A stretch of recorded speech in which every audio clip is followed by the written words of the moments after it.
आज वैदिकी सुभाषित साहित्य का तृतीय अध्याय वैद्यक संहिता प्रणेत्री विज्ञानीय लेकर आपके सामने हाजिर हैं। इस अध्याय में जो हमारी वैद्यक संहिताएं हैं, उनके जो प्रणेता थे, उनके रचयिता थे, उनके विषय में ये पूरा अध्याय है। तो आइए प्रारंभ करते हैं। वैद्यक संहिता प्रणेत्री विज्ञानीय तृतीय अध्याय प्रथम सुभाषित। अश्विनो देव भिषजौ यज्ञवाह विति स्मृतौ यज्ञस्य हि शिरश्छिन्नं पुनस्ताभ्यां समाहितं प्रशीर्णा दशनः पूष्णो नेत्रे नस्ते भगस्य च वज्रिणश्च भुजस्तंभस्ताभ्यामेव चिकित्सितः। अश्विनी कुमार देवताओं के भिषज हैं, वे यज्ञवाह कहलाते हैं। यज्ञ पुरुष का कटा हुआ सिर इन्होंने जोड़ दिया, पूष्ण के दांत गिरे, भग के नेत्र नष्ट हुए और इंद्र को भुजस्तंभ हुआ, इन्होंने ही ये सब ठीक किए। अश्विनी कुमार देवताओं के भिषक थे और उन्होंने वैदिक काल में प्रथम भिषक के रूप में धरती के ऊपर अगर माने तो वो थे। और उन्होंने बहुत सारे शल्य चिकित्सा के और काय चिकित्सा के चिकित्सीय स्तंभ स्थापित किए, जिसमें यज्ञ का कटा हुआ सिर संधान कहें, चाहे पूषण के दंत के संधान के बारे में करें, चाहे नेत्र को ठीक करने के बारे में कहें, चाहे भुजस्तंभ को कहें, ये सब आचार्य अश्विनी कुमारों के द्वारा किया गया। यहां प्रश्न आता है कि अश्विनी कुमार कौन थे। तो एक सीधा सी बात है कि अश्विनी कुमार देव भिषक थे और दो थे। अश्व शब्द का मतलब है द्रुति से चलने वाला या आशु भी, जो आशु क्रिया, और शस्त्र चिकित्सा में तो आशु क्रिया करणार्थ जो शल्य चिकित्सक की खासियत है वो आशु है। शस्त्र भी आशु है और क्रिया भी आपको आशु करनी पड़ती है, इसलिए इनका नाम अश्व जो शब्द आया है। इसके साथ ही वैदिक साहित्य में इन्हें नक्षत्र भी कहा गया है। नक्षत्रों में अश्विनी पहला नक्षत्र है और उसका स्वामी यक्ष है। अश्व या प्राण का सूचक, तो द्रुत का सूचक या आशु का सूचक या अश्व का सूचक या प्राण का सूचक, ये इन नाम से होने के कारण इनका नाम अश्विनी कुमार था। अश्विनी कुमार विवस्वान के पुत्र थे और इन्होंने जो कार्य किए वो फिर से एक बार दोहराते हैं। देवताओं और असुरों का जो संग्राम हुआ, उसमें देवता जो घायल हुए उनको इन्होंने स्वस्थ किया, इंद्र की भुजस्तंभ को ठीक किया, दक्ष प्रजापति के श्राप से चंद्रमा को राज्यक्षमा से पीड़ित हो गए थे, उन्होंने इनको ठीक किया, बूढ़े च्यवन को इन्होंने कुंड में स्नान करा के तुरंत युवा बनाया, पूषण के दंत ठीक किए। इस तरीके से अगर देखा जाए तो अश्विनी कुमार देवताओं के भिषक थे और उन्होंने ही इससे पूर्व तक चिकित्सा का, आयुर्वेद का जितना भी ज्ञान था वो वैदिक संहिताओं, वेद में, ऋग्वेद में, अथर्ववेद में वर्णित था। इन्होंने उसको प्रैक्टिकल रूप में और जो मधु क्रिया, जो संधान की या अंग प्रत्यारोपण का जो विज्ञान था, यहां से सबसे पहले प्रारंभ होता है। आचार्य अश्विनी कुमारों के द्वारा उसको सबसे पहले किया। तृतीय अध्याय द्वितीय सुभाषित। चरित्रम ही वीरी वाच्छेदी पर्णम आजा खेलस्य परितक्मायां सद्यो जन्नामायासीम विष्पलायै धने हिते सर्तवे प्रत्यगत्तम। खेल नामक राजा की पत्नी विष्पला के पैर पक्षियों के पंखों के समान युद्ध में कट गए थे। अश्विनी कुमारों ने रात में जाकर उसे अच्छी तरह चलने फिरने के लिए उपयुक्त लोहे की जंघा बनाकर दी थी। अगर हम आज के विज्ञान की इतिहास में देखें तो 16वीं शताब्दी के फ्रेंच सर्जन को इस बात का क्रेडिट दिया जाता है कि उन्होंने प्रोथेसिस को सबसे पहले प्रारंभ किया, जिसमें उन्होंने अपर एक्सट्रीमिटीज या रिप्लेसमेंट करना पैर का या हाथ का, जैसा कि आप देखते हैं नाचे मयूरी कहें देखें या जयपुर फूट कहें। लेकिन अगर आप भारतीय साहित्य में देखेंगे तो ऋग्वेद विश्व की प्राचीनतम कृति है, विश्व का प्राचीनतम ग्रंथ है। वहां पे इसका उल्लेख आता है कि उस समय में उन्होंने लोहे की जंगा बनाकर, जो आज हम प्रोसेसिस जिसको कहते हैं, वो उस समय में इन्होंने वर्ल्ड वार फर्स्ट और सेकंड के बाद में इसकी ज्यादा आवश्यकता महसूस हुई, जबकि वैदिक काल में इसका उल्लेख मिल रहा है कि उस समय में भी युद्ध में खेल राजा की पत्नी का, विश्पला का पैर कट गए थे और उनको एक ही रात में उन्होंने ठीक किया। तो प्रोसेसिस के द्वारा अश्विनी कुमारों ने खेल राजा की पत्नी के पैर का आर्टिफिशियल सब्स्टिट्यूट देकर विश्व का सबसे पहला प्रोसेसिस का स्थापना की। तृतीय अध्याय तृतीय सुभाषित। ततो धन्वंतरिर्विष्णुरायुर्वेद प्रदर्शक विभ्रत कमंडलम पूर्णम अमृतेन समुत्थित है। फिर सूरा के पश्चात विष्णु के अंश रूप तथा आयुर्वेद के पथ प्रदर्शक भगवान धन्वंतरी अमृत से पूर्ण कमंडलू लेकर समुद्र से बाहर आ गए। आयुर्वेद के आदि प्रवर्तक भगवान धन्वंतरी की उत्पत्ति समुद्र मंथन के द्वारा हुई थी और उसमें विष्णु के अवतार के रूप में अमृत कलश के साथ में भगवान धन्वंतरी की उत्पत्ति है, ऐसा पुराणों में और प्राचीन ग्रंथों में उद्धरण मिलता है। तो आयुर्वेद के जो प्रवर्तक हैं वो भगवान धन्वंतरी हैं और वो अमृत कलश के साथ में समुद्र मंथन में उत्पन्न हुए। तृतीय अध्याय चतुर्थ सुभाषित। अहम ही धन्वंतरी राधि देवो जरा रुजा मृत्यु हरो अमराणाम शल्याङ्गम अंगैर परे रूपेतम प्राप्तो अस्मि गाम भूय इहोपदेष्टुम। देवताओं की जरा, व्याधियां और मृत्यु का नाश करने वाला मैं आदिदेव धन्वंतरी काय चिकित्सा आदि अन्य अंगों के साथ शल्याङ्ग का मुख्यतः उपदेश करने के लिए स्वर्ग से इस भूमंडल पर अवतीर्ण हुआ हूँ। यहां धन्वंतरी कौन थे ये स्पष्ट करना आवश्यक है। जब हम आचार्य सुश्रुत के गुरु धन्वंतरी के रूप में धन्वंतरी को मानते हैं तो वो धनु शल्य शास्त्रम तस्य अंतम पारम ईरेति इति धन्वंतरी, जो शल्य तंत्र के स्पेशलिस्ट थे वो धन्वंतरी हैं। लेकिन दूसरी तरफ आयुर्वेद के प्रवर्तक भगवान धन्वंतरी, तो कौन से धन्वंतरी? तो यहां हम स्पष्ट करना चाहेंगे कि दो धन्वंतरी इतिहास में हमारे ग्रंथों में मिलते हैं। एक आदि प्रवर्तक, आयुर्वेद के प्रवर्तक आचार्य जो अष्टांग और आयुर्वेद के प्रवर्तक रहे हैं, वो समुद्र मंथन के द्वारा उत्पन्न हुए थे। और एक दूसरे जो काशीराज देवदास के नाम से प्रसिद्ध थे, वो विश्वामित्र के समकालीन थे, क्योंकि आचार्य सुश्रुत ने काशी में अपना ज्ञान प्राप्त किया था धन्वंतरी से, तो उन धन्वंतरी का अवतार ही माना जाता है उनको भी। इसलिए उन्होंने जब सुश्रुत संहिता में ये स्पष्ट उल्लेख मिलता है कि वो धन्वंतरी, काशीराज देवदास धन्वंतरी अपना परिचय ये दे रहे हैं कि मैं ही वो धन्वंतरी हूं जो देवताओं की जरा, व्याधियां और मृत्यु का नाश करने वाला था, और मैं आदि धन्वंतरी कायचे के साथ, सब अंगों के साथ अब यहां स्पेशली आपको शल्य तंत्र से प्रधान ज्ञान का उपदेश करने के लिए पुनः अवतरित हुआ हूं। इसलिए यहां यह स्पष्ट हो जाना चाहिए कि भगवान धन्वंतरी जो अमृत कलश लेके समुद्र मंथन से उत्पन्न हुए थे वो आदिदेव धन्वंतरी या प्रथम धन्वंतरी थे, और वो देवयुग के थे। और उसके बाद में द्वापर में जो काशीराज देवदास धन्वंतरी, जो कि शल्य तंत्र के उपदेष्टा के रूप में शल्य तंत्र के व्याख्यान देने के लिए जो इस धरती पे उपस्थित हुए सुश्रुत के गुरु थे, वो धन्वंतरी द्वितीय, जो कि शल्य के पारंगत व्यक्ति थे, उनको उन्हीं का आदिदेव धन्वंतरी का ही अवतार माना जाता है। तृतीय अध्याय पंचम सुभाषित।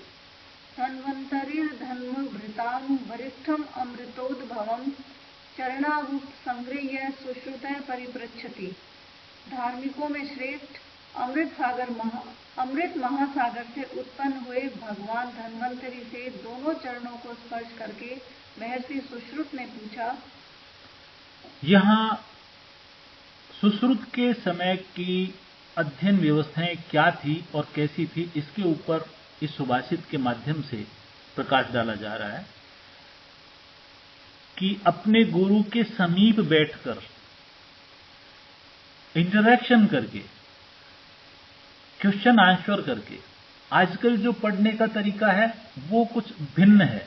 उस समय में शिष्य प्रश्न पूछते थे, गुरु उत्तर देते थे। अब स्थिति यह है कि गुरु पढ़ाते हैं और जब शिष्य से प्रश्न पूछते हैं तो शिष्य को प्रश्न भी नहीं आते। अब उल्टा हो गया, जबकि उस समय में शिष्य के द्वारा गुरु को प्रश्न पूर्वक पूछा जाता था और गुरु उनका समाधान करते थे। गुरु आज भी समाधान करते हैं, लेकिन पढ़ने का मूल तरीका यही था कि शिष्य पूछता जाता था और गुरु उसको समझाता था।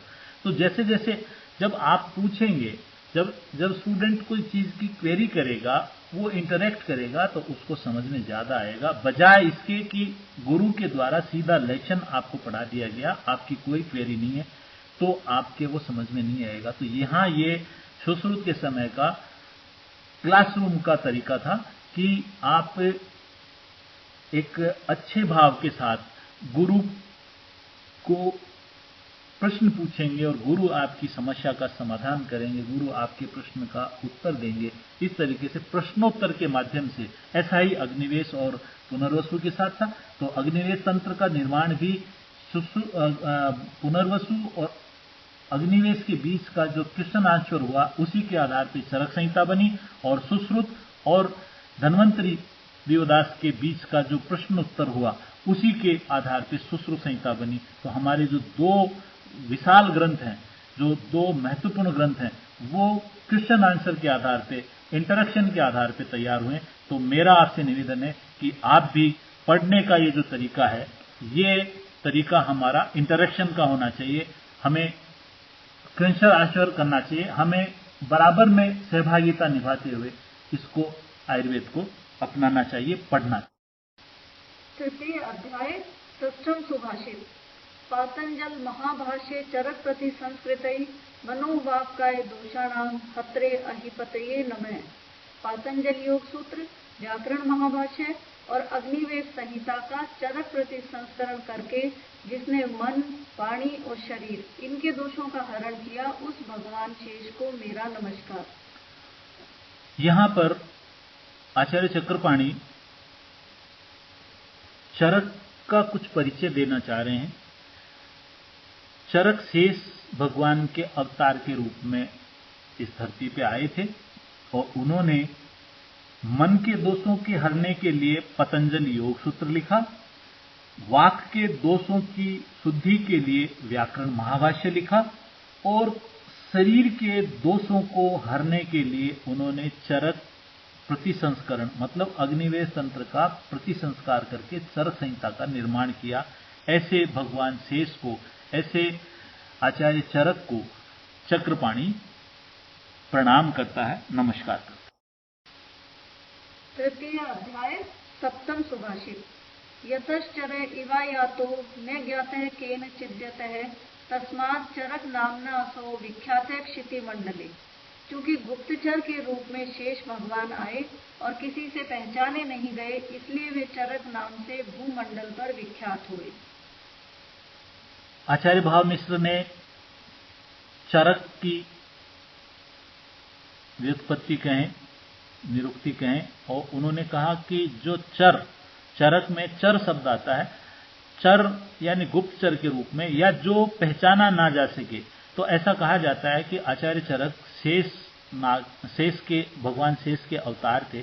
तो वो चर के रूप में आए, वो गुप्तचर के रूप में आए, वो किसी को पहचाने नहीं जा सके। तो जो चर के रूप में आए शेषावतार, वो चरक थे। दूसरी एक और व्याख्या इसी क्या होती, चर का मतलब चलना, चरेवेति चरेवेति, चलते रहिए चलते रहिए चलते। तो आचार्य चरक भी यायावर किस्म के ऋषि थे। वो पूरे इस भूमंडल पे चलते गए लोगों के दुखों का निवारण करते गए। तो वो एक जगह पे नहीं रुके, उन्होंने पूरे जगत पे घूम घूम के भ्रमणशील होकर जो ज्ञान दिया। आज ये जो मोबाइल यूनिट्स हैं, उसी तरीके के आचार्य चरक थे। आचार्य चरक जहां गए जाते गए और लोगों के दुखों को दूर करते गए, इसलिए उनको चरक कहा जाता है। तो चरक, यहां दो बातें हैं।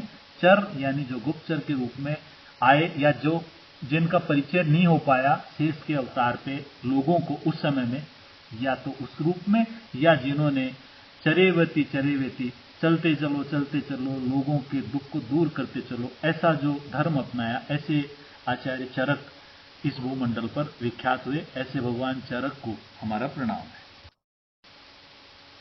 तृतीय अध्याय अष्टम सुभाषित। योगेन चित्तस्य पदेन वाचाम मलम शरीरस्य च वैद्यकेन यो अपाकरोत्तम प्रवरम मुनीनाम पतंजलिम प्रांजलि रानतो अस्मि। योग शास्त्र से जिन्होंने चित्त का, व्याकरण महाभाष्य से भाषा का और वैद्यक शास्त्र से शरीर का मल दूर किया, उस पतंजलि को मैं अंजलिबद्ध प्रणाम करता हूँ। पतंजलि मतलब शेष अवतार। तो यहां ये पुनः इस बात को सिद्ध करने की, योग वार्तिक के द्वारा इस सुभाषित को यहां सिद्ध करने का मौका मिल रहा है कि उन्होंने योग शास्त्र के द्वारा चित्त का, व्याकरण शास्त्र के द्वारा भाषा का और वैदिक शास्त्र के द्वारा शरीर का, दोष की शुद्धि का जो शास्त्र निर्माण किए, ऐसे पतंजलि को वो प्रणाम करते हैं। इसका मतलब इन तीनों के रचयिता हमारे आचार्य चरक रहे हैं, इस बात की ये प्रमाण है। तृतीय अध्याय नवम सुभाषित। यथा सिंहो मृगेन्द्राणाम यथा अनंतो भुजंग में देवानाम च यथा शंभुस तथा अत्रेयोस्ति वैद्यके।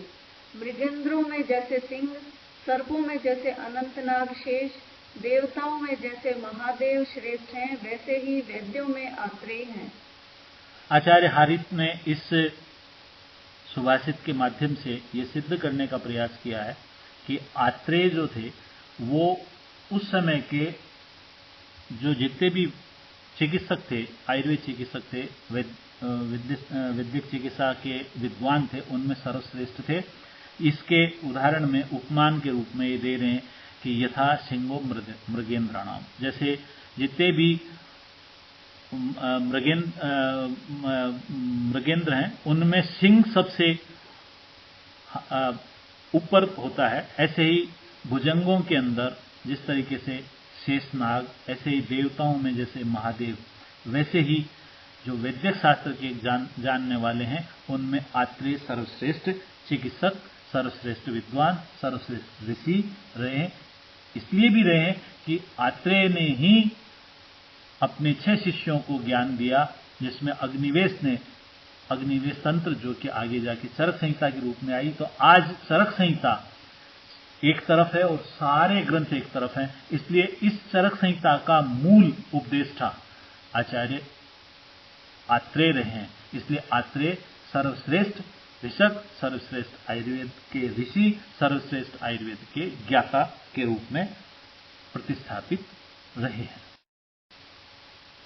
तृतीय अध्याय दशम सुभाषित। ब्रह्मण स्तनयो यो अभूत मरीचिरिति विद्युत है कश्यपस्तस्य पुत्रो अभूत कश्यपानात् स कश्यप है। ब्रह्मा जी का पुत्र मरीचि नाम से जो विख्यात रहा, वह पुत्र कश्यप है। यह पुत्र कश्य सुरापान से कश्यप कहलाता है।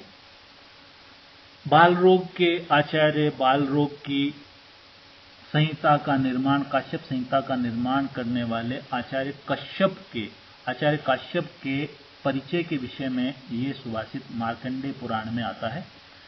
ये ब्रह्मा जी के पुत्र मरीचि के मानस पुत्र के रूप में ये विद्वान आचार्य ऋषि कश्यप हुए थे और मान्यता के अनुसार इनको अनिष्ट नेमी के नाम से भी जाना जाता है। इनके नाम की अगर निरुक्ति करें तो जिसने सूक्ष्म रूप से इस जगत को देखा है। आप देखिए वेदनाध्याय आचार्य के द्वारा लिखा गया है कश्यप संहिता में, जिसमें बालक के लक्षणों को देख के ये निदान कर देना कि इसको कहां तकलीफ है। आज के इस युग में जहां इतने तरह के डायग्नोस्टिक टूल्स मौजूद हैं, चाहे वो एमआरआई हो, चाहे ईसीजी हो, चाहे वो और बहुत सारे ऐसे डायग्नोस्टिक टूल्स हैं जिनके माध्यम से रोग की परीक्षण किया जाता है, रोग का निदान किया जाता है। वहीं पे आचार्य और बालकों में, जब बालक केवल रुदन के अलावा अपने रोग के और कोई बहुत ज्यादा प्रश्न परीक्षा का जवाब नहीं दे पाता है, ऐसे में उसकी सूक्ष्म दृष्टि से परीक्षा करके रोगों का निदान करने वाले आचार्य काश्यप ही हैं। पश्यके इत्यस्य वर्ण विपर्येण कश्यप इति नाम सिद्धम भवति। जो एक ही चीज को कई एंगल से सोच सकें, कई एंगल से देखते हों, ऐसे आचार्य कश्यप थे। और कश्यपानाथ, कश्यप के नाम से भी इनकी निरुक्ति होती है। इसलिए आचार्य कश्यप को हम अगर कहें तो हम ये कह सकते हैं कि जो बहुत सूक्ष्म दृष्टि से रोगों की परीक्षा करने में, छोटे छोटे लक्षणों के आधार पर ही रोग का निदान करने में, कंफर्म डायग्नोसिस करने में जो महारत जिनको हासिल थी, ऐसे आचार्य काश्यप बाल रोग के हमारे विशेषज्ञ। तृतीय अध्याय एकादश सुभाषित। अत्रि कृतयुगे वैद्यो द्वापरे सुश्रुतः स्मृतः कलौ वाग्भट नामा च गरिमा अत्र प्रदिश्यते। कृत में पुनर्वसु आत्रे, द्वापर में सुश्रुत, कलियुग में वाग्भट। इस प्रकार युगानुसार वैद्यक प्रणेताओं की महत्ता बतलाई जाती है। पुनः उसी बात को फिर दोहराया गया है हारित के द्वारा कि युग युग के आचार्य कौन थे, युग युग के आयुर्वेद के प्रणेता ऋषि कौन रहे हैं। तो वहां पे कृत युग में महर्षि अत्रि, द्वापर युग में आचार्य सुश्रुत और कलयुग में वाग्भट उस युग के वैद्यक प्रणेता के रूप में प्रसिद्ध रहे। आइए हम नमन करते हैं उनको, इन वृहत्रयी के सूत्रकारों को, इन वृहत्रयी के उपदेष्टाओं को, इन वृहत्रयियों के निर्माता या प्रणेताओं को, जिनमें आचार्य पुनर्वसु आत्रेय, भगवान धन्वंतरी और आचार्य वाग्भट, जिन्होंने हमको युगानुसार अपने समय के एक श्रेष्ठतम ऋषि के रूप में इन्होंने आयुर्वेद को बहुत कुछ दिया। ऐसे आचार्यों को नमन कर। आइए आचार्य वाग्भट के इस सुभाषित से आज के इस अध्याय को संपूर्ण करते हैं। विज्जाम साधु व्रतानाम भद्रम आगमशालिनाम अभ्यस्त कर्मणाम भद्रम भद्रम भद्राभिलाषणाम। जय हिंद, जय आयुर्वेद, जय धन्वंतरी।